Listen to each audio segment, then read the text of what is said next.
Hello, everyone, and welcome back to the podcast. I'm your host, Samara.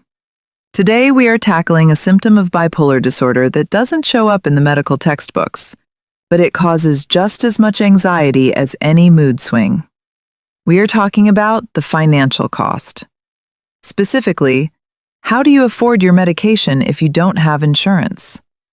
To help us navigate this incredibly stressful topic, we are joined by the author of Bipolar-Lives.com, Dr. Laura.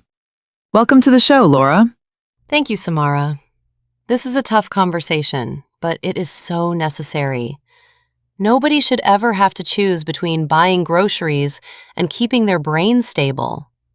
But unfortunately, that is the reality for thousands of people every single month. It really is a crisis. I was reading your article on the site, and the numbers are staggering. A lot of people go to the pharmacy counter and are hit with a bill for $600, $700, or even $800 for a single month's supply. Why is bipolar medication so unbelievably expensive? It largely depends on when the drug was invented. Older medications, things like lithium or Depakote, have been around for decades. They are available as generic drugs, and they are usually very affordable, often under $20 a month. But the newer medications, especially the atypical antipsychotics used for bipolar depression, are still under patent. Because there is no generic version available yet, the pharmaceutical companies charge a premium. So, if you are prescribed one of those newer medications and you lose your insurance, you are suddenly facing a massive financial wall. What is the very first step someone should take if they find themselves in this situation?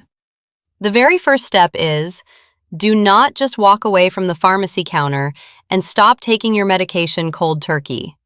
That is incredibly dangerous. Instead, as Dr. Laura, I always tell my readers to have radical financial honesty with their psychiatrist. Say the words, "I cannot afford this." Doctors don't always know what these drugs cost out of pocket. If they know your budget, they can often switch you to an older, generic alternative that is just as effective but costs a fraction of the price.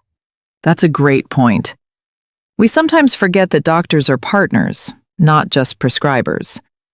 But what if the generic versions just don't work for you?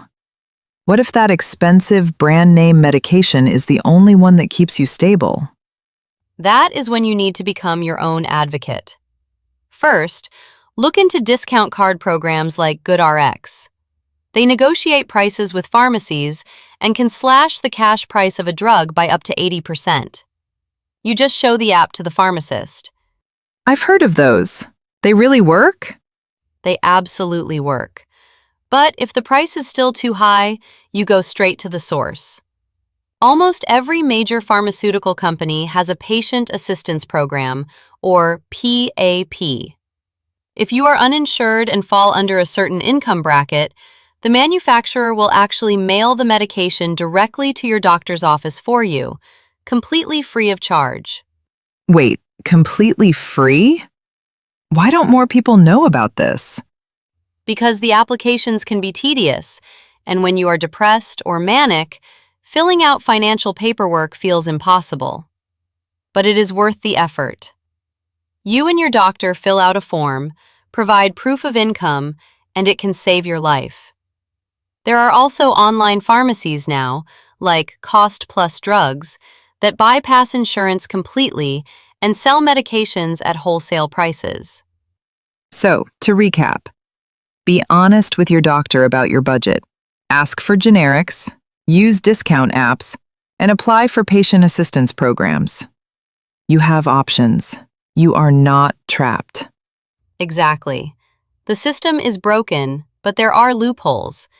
You just have to know where to look, and that's what we try to provide at Bipolar Lives. Dr. Laura, thank you so much for bringing us this lifeline today. The financial stress is heavy, but you've given us a roadmap to get through it. It's always my privilege, Samara. Stay strong, everyone. If you need links to those discount programs or want to read the full guide on affording your medication, head over to bipolar-lives.com. Thank you all for tuning in today. If this episode helped take a little bit of weight off your shoulders, please like our channel and subscribe. Your support helps us keep bringing you the resources you need to thrive. Until next time, stay safe and stay balanced.